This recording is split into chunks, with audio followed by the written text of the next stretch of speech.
What's going on, boxing fans? Julian Williams here at the distance. Got a video for you guys. This is a prediction for the upcoming bout between Craig McEwan and Peter Quillin. This is my 8th time trying to record this video due to the fact that people continue to call me. So, anyway, I'm going to try to get this done as quickly as possible for your enjoyment. So, anyway, Peter Quillin versus Craig McEwan. Bout takes place on November the 5th on the undercard of James Kirkland versus Alfredo Angulo. What's also interesting is both fighters have actually trained at the wild card. Both were under the tutelage of Freddie Roach. I'm not sure if either one of them are these days. Quillin might be. I don't know about McEwan, but overall, it's actually a pretty good bout because you got two pretty good two solid young fighters against each other. Craig McEwan out of Scotland and Peter Quillin, who's based out of New York. So first, I want to start with Peter Quillin. Peter Quillin to me reminds me of a young Doug Jones. And I'm not saying his fighting style is like Doug Jones, but there's certain things that he does that's kind of similar to what Doug Jones used to do. He, like how Doug Jones was always in a specific position to where he knew what he was going to do. And that's what Peter Quillin does. He kind of stands at a mid-range and he kind of knows what he's about to do. But he works a little more behind the jab than Doug Jones did.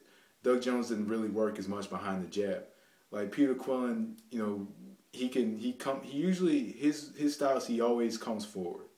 He always comes forward. He's always somewhat aggressive, and that aggression that he has is very assertive. Kind of an assertive aggression. He comes forward behind the jab. When he gets in a close enough range. Kind of uses the jab as somewhat of an equalizer, so he can come into a certain range, so he can land whatever he needs to land. Doesn't fight at a very fast pace, and probably has the ability to be able to because he does have pretty good hand speed and good power. And when he lands very solid on the chin, and so basically it's kind of like, to me, it reminds me of Doug Jones.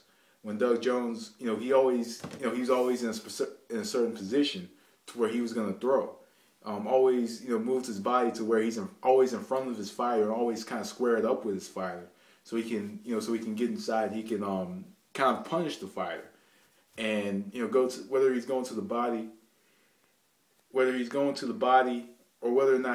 if he's countering, he's always in a position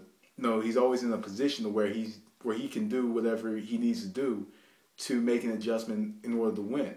That just describes the style of Peter Quillin, kind of like a Doug Jones. Always in front of you, always jabbing, always taking steps forward, and trying to get inside so he can land solid shots on his opponent. That kind of breaks down Peter Quillin's style. In this specific fight, short punches inside are going to be the key to victory for him. Short punches inside and punches to the body early. Because the punches to the body early is going to pay dividends later on against Craig McEwan in this fight.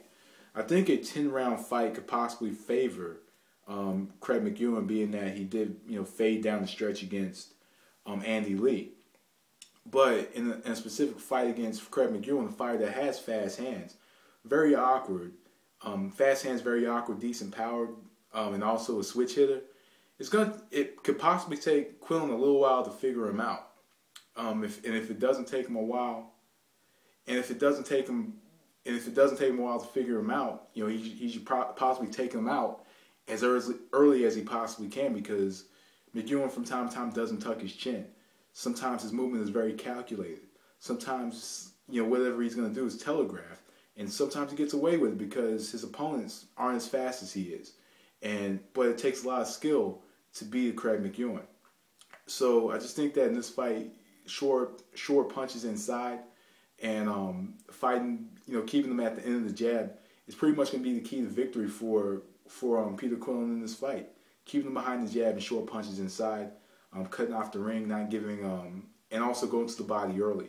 Like I said, it's going to pay dividends for Quillin later in the fight. Craig McEwan, very awkward style. Switch hitter, fast hands, decent punching power.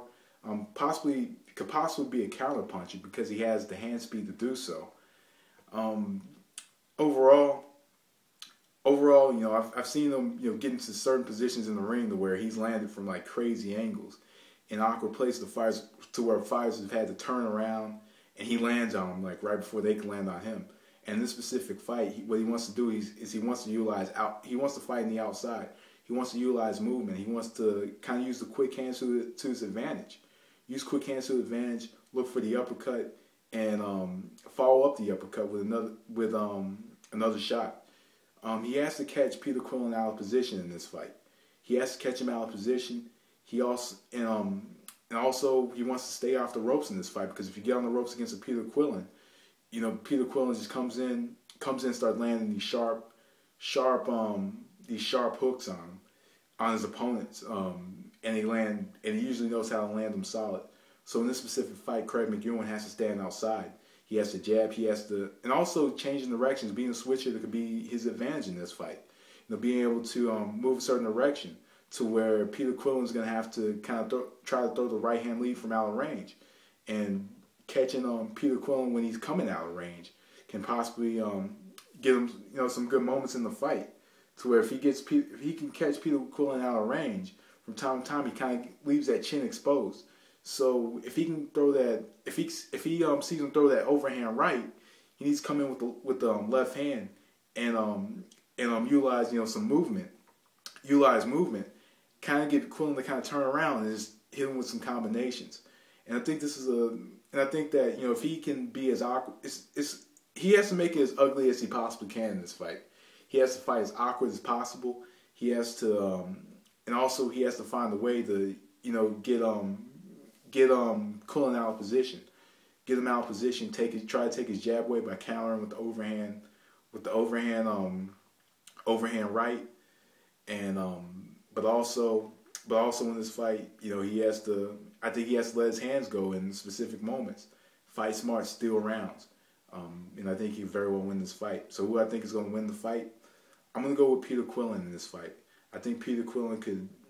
I think he can either win it early or win it late, whatever he chooses to do. But I think that if he goes in early, he's going to be taking a risk, and he is the type of fighter that will take the risk of taking out Craig McEwan early. And Craig McEwan could very well win this fight as well, being that he has an awkward style, but he's also a good boxer, unorthodox but good boxer. But I think that Quillin could take him out later, because I think he's going to be able to land some solid shots later that's going to pay dividends later. Later that's going to pay dividends in the fight. So I'm going to go with Peter Quillin win this fight by knockout late. I'm going to go with probably round 10. So anyway, peeps, I'm out of here. That was The Distance. Peace.